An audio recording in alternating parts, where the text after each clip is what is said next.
A small-town teacher wrote a letter to Clint Eastwood asking for career advice she could share with her struggling students. Today's celebrities send autographed photos. Clint sent a bus. And what happened when that bus arrived at a tiny rural school changed 32 lives forever and revealed something about old Hollywood that modern fame has completely forgotten. Sarah Mitchell had been teaching English and film studies at Whitefish High School in rural Montana for 15 years. The school served a community of just under 3,000 people, most of them working-class families, where multi-generational poverty was the norm. Many of her students had never traveled more than 50 m from home. College seemed like an impossible dream. Hollywood might as well have been on another planet. Sarah taught film appreciation from textbooks published in the 1980s because the school couldn't afford new ones. Her classroom had one television, one DVD player, and a collection of films she'd purchased with her own money over the years.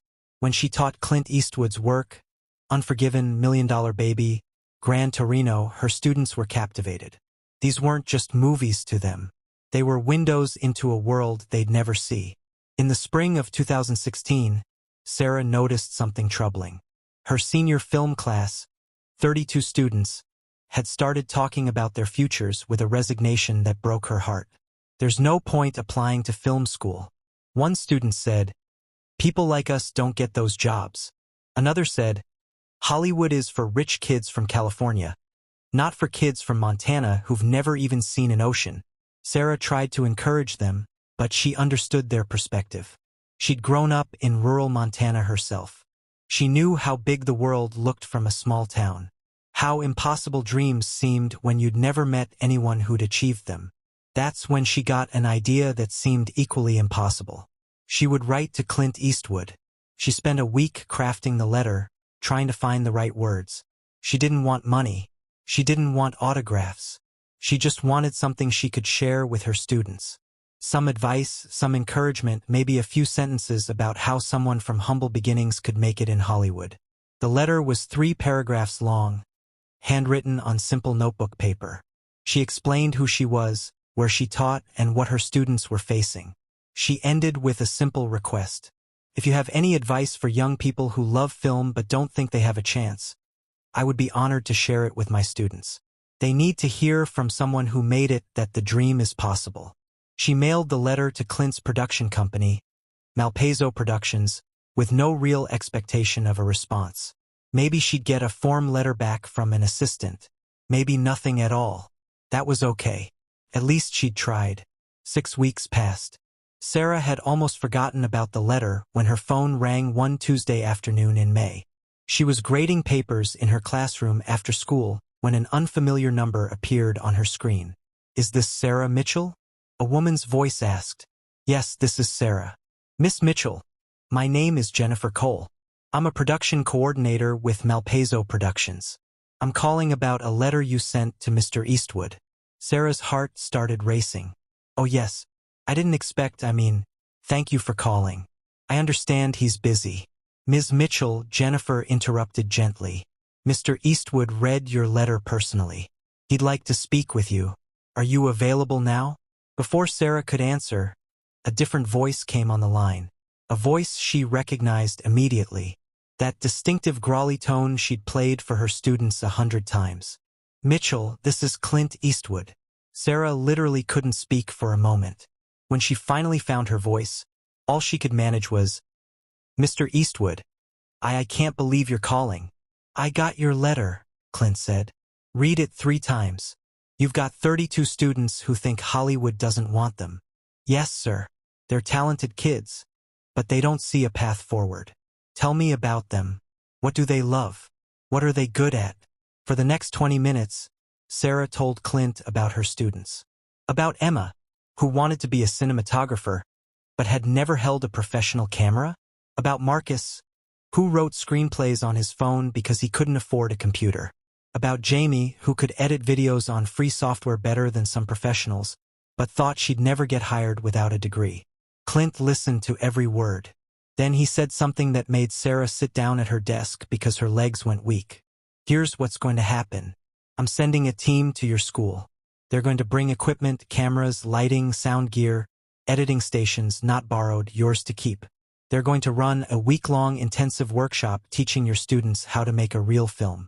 And at the end of that week, your students are going to have a completed short film with their names on it as crew. Real credits they can put on college applications or resumes. Sarah started crying. She couldn't help it. Mr. Eastwood, I don't know what to say. Say yes and get those kids ready to work hard. We start in 3 weeks.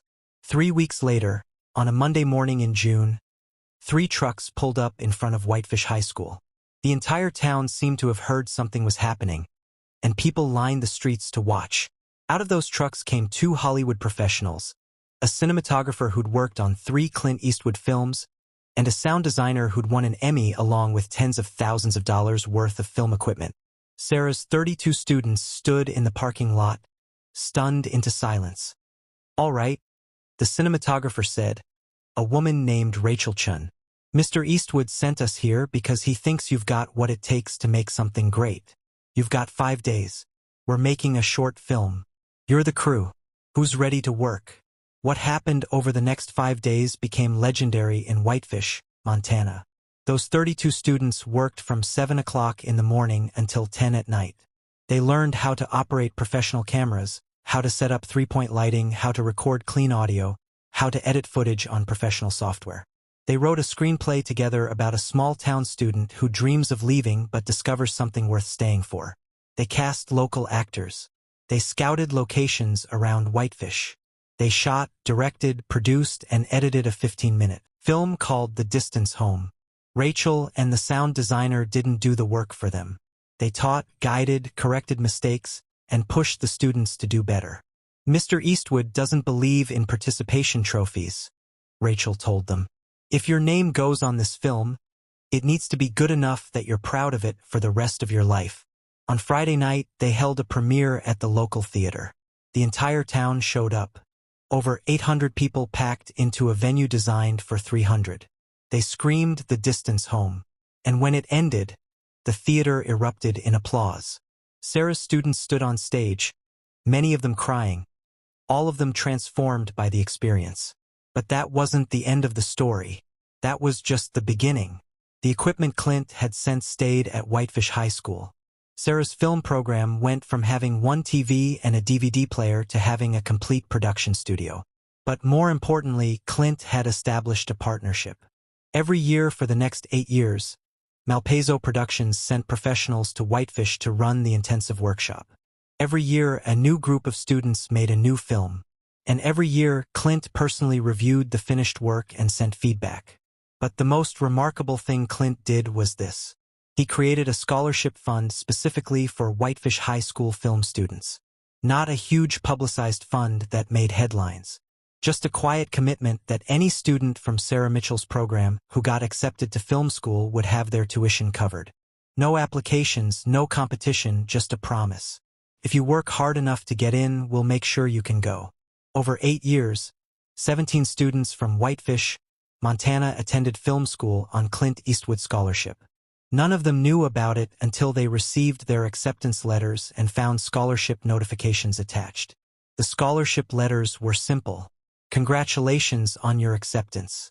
Your tuition has been covered by a private scholarship fund established for graduates of the Whitefish High School film program. Work hard. Make something meaningful. Pay it forward when you can. Emma, the girl who wanted to be a cinematographer, graduated from USC's film school in 2020. She's now working as a camera operator on major productions. Marcus, who wrote screenplays on his phone, got his MFA in screenwriting from NYU. His first feature screenplay was purchased by a studio in 2023. Jamie, the editor, works for a major post-production house in Los Angeles and has credits on films Sarah's current students watch in class. But here's the part of the story that reveals who Clint Eastwood really is. Sarah Mitchell didn't know about the scholarship fund. Not at first. Clint had set it up through a private foundation with instructions that his name not be attached to it publicly. Sarah only found out 3 years later when one of her former students called her crying, saying, "Mrs. Mitchell, somebody paid for my entire college. I don't understand. Who would do that?" Sarah called Malpaiso Productions and after some persistent questions, Jennifer Cole finally confirmed what Sarah had suspected. Mr. Eastwood wanted to help, but he didn't want recognition. He just wanted your students to have a chance. When Sarah tried to thank him, Clint's response was simple. Those kids earned it. All I did was remove one obstacle. They did the rest. The story of what Clint did for Whitefish High School eventually got out. A local newspaper reporter wrote about it in 2019, and the story went viral. People couldn't believe that a Hollywood legend had quietly funded film education for rural Montana students for nearly a decade without seeking any publicity. The article sparked a conversation about celebrity philanthropy and what separates genuine impact from public relations. Because Clint's approach was fundamentally different from how most modern celebrities operate. He didn't announce the donation on social media. He didn't attend a ribbon-cutting ceremony. He didn't pose for photos with students to boost his image. He just did the work quietly, consistently year after year.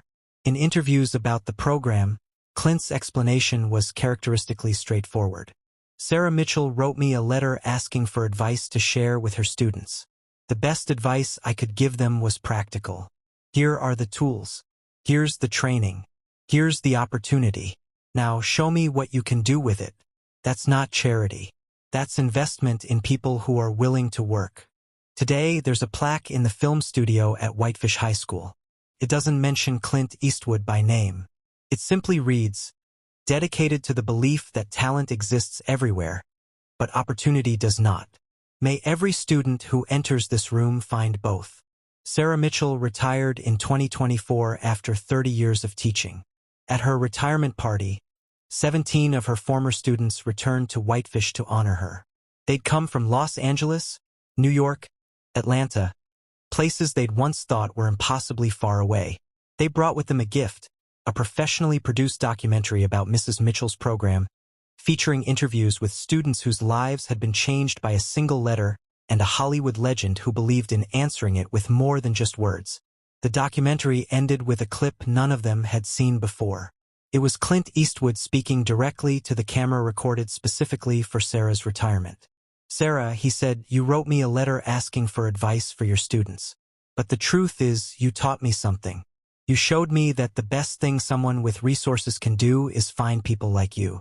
Teachers who believe in kids everyone else has written off and give you the tools to prove those kids were worth believing in all along.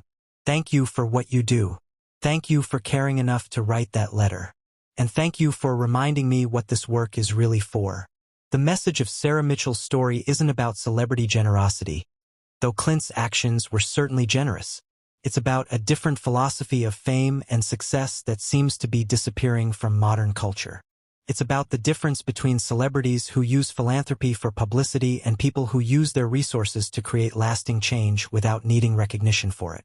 It's about receiving thousands of letters and taking the time to read one from a teacher in Montana. It's about understanding that real impact isn't measured in social media posts, but in the lives quietly transformed over years of sustained commitment. And it's about remembering that when someone asks for advice, sometimes the best response isn't words. It's action, opportunity, and a long-term investment in proving that the dream is possible after all. Today's celebrities send autographed photos.